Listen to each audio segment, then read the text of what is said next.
Dashuria për fëmijët. I dërguari i Allahut, paqja e bekimet e Allahut qofshin mbi të dhe mbi familjen e tij, ka thënë: Duajini fëmijët dhe tregohuni të mëshirshëm ndaj tyre. Nëse u premtoni diçka, përmbushjani, sepse fëmijët nuk njohin tjetër veç jush që i furnizoni ata. Ky hadith i profetit ton të dashur është shumë i thellë dhe prek shtylla kryesore të edukimit islam dhe të sjelljes së prindërve. Ky hadith i bekuar ka disa mësime. Mësimi i parë: dashuria dhe mëshira janë bazat e edukimit. Profeti Muhammed na mëson se fëmijët duhen rrethuar me dashuri, butësi dhe mëshirë. Edukimi i tyre nuk ndërtohet mbi dhunë, ashpërsi apo frikë, por mbi afërsi emocionale dhe zemërgjerësi. Dashuria e prindrit është themeli mbi të cilin ngrihet personaliteti i shëndosh i fëmijës.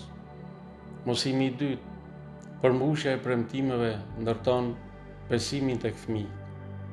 Kur profeti Muhammed në këtë thënie porositë thotë: nëse u premtoni diçka, përmbushjeni, ai thekson rëndësinë e sinqeritetit me fëmijët.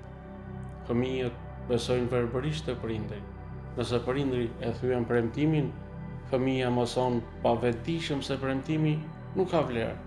Nëse prindri e mban premtimin, fëmia mëson dëshmërinë, besueshmërinë dhe drejtësinë.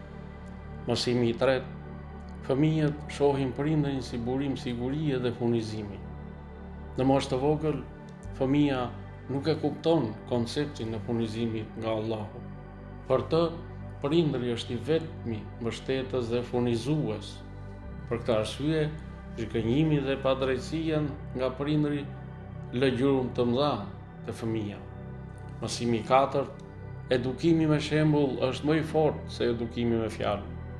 Duke qenë të drejtë dhe të mëshirshëm, prindrit bëhen model për fëmijën. Çdo veprim i prindërve bëhet mësim praktik për fëmijët. Hadithi na mëson se edukimi islam është i bazuar mbi dashurinë dhe mëshirën, sinqeritetin dhe mbajtjen e premtimit, mbi drejtësinë ndaj fëmijëve. Në këtë mënyrë, prindrit rrisin fëmijë të shëndetshëm, të drejtë dhe të mëshirshëm, cilësi që shoqëria i ka gjithmonë të nevojshme.